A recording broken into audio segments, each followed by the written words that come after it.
Hi, I'm Megan Buell, and welcome to another edition of our safety segment.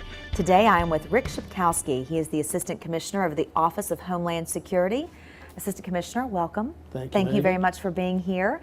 And I know that we just had a pretty important and prominent ceremony, and I would like for you to kind of talk about the 3 Stars ceremony and how that came about, and legislation and everything that has led up to that ceremony. In 2014, the General Assembly passed legislation creating the 3 Stars of Tennessee Award. The 3 Stars of Tennessee Award honors Tennesseans, first responders, who have been killed in the line of duty or suffered a career-ending injury in the line of duty. The award is a brass medallion with a ribbon as well as an acrylic plaque engraved with the individual's name, and that's presented to the individual that suffered a career-ending injury or the next of kin of the individuals that were killed in the line of duty. We've given probably 20 of those in the 5 years that the legislation has been in effect, which is unfortunate. And this year we were able to honor a Dickson County Deputy Sheriff, a Lawrenceburg firefighter, and a Hardy Chapel volunteer firefighter. In each case, their family received the awards on their behalf. So this is an interesting ceremony because the 3 Stars is very solemn, very somber. The families are appreciative of receiving the awards. Absolutely. But you can tell they're missing their loved ones, and it's particularly difficult when there's young children there. And then the governor's certificates to the first responders are kind of a celebration of individuals that have done great things across Tennessee. It's a very special day for me. It's my favorite day of the year. We get to recognize some very deserving individuals, which in my opinion is something we just do not do enough of. So absolutely, you know, we're very pleased to do this ceremony each year. I think it's really interesting with this ceremony because, like you said, especially with the first responders that go above and beyond their call of duty, it's not just law enforcement, it's not just firefighters.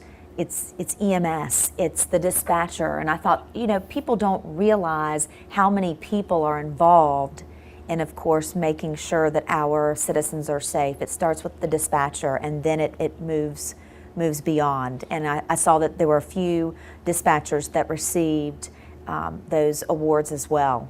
You're right, and what's always interesting to me is often these individuals aren't even on duty. One of the dispatchers you're referring to was out shopping when she came across a child that had been locked in a vehicle that overheated, and she performed emergency life-saving measures.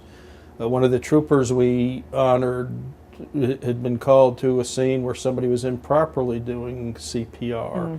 We had another individual was out shopping, and he learned of an individual in another part of the store that had collapsed and went over and conducted CPR. So it just shows the 24/7 nature of the job.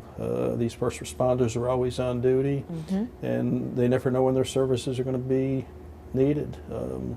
A lot of the individuals we recognized this last time saved lives. One of the things that really stood out to me, you know, with the Dickson County Sheriff's Deputy, of course, THP had a big role in apprehending the suspect. And then the firefighter that died, his father administered CPR to him, the firefighter, and I think his father was the chief there of the fire department, and that just was really unbelievable to me. Yeah, you're absolutely right. And there's interesting connections. The Lawrenceburg firefighter that passed away, a structure collapsed on him. His father was one of our original Homeland Security agents, so it's been 10 years since he worked with the office, but had that connection. And we really try to make this a special day for the family. We let the next of kin decide who's going to be up there to receive the award. Generally they bring up children, sometimes parents. The volunteer firefighter, all 18 people in that volunteer fire department showed up for the ceremony wearing shirts in his honor. So it's a very special day. it's a solemn day, but it's also a celebration of first Absolutely. responders. Well, the ceremony was beautiful. Thank you very much for all you do and for that important day for those families. It really honors and pays tributes to their loved ones. So thank you very much for everything.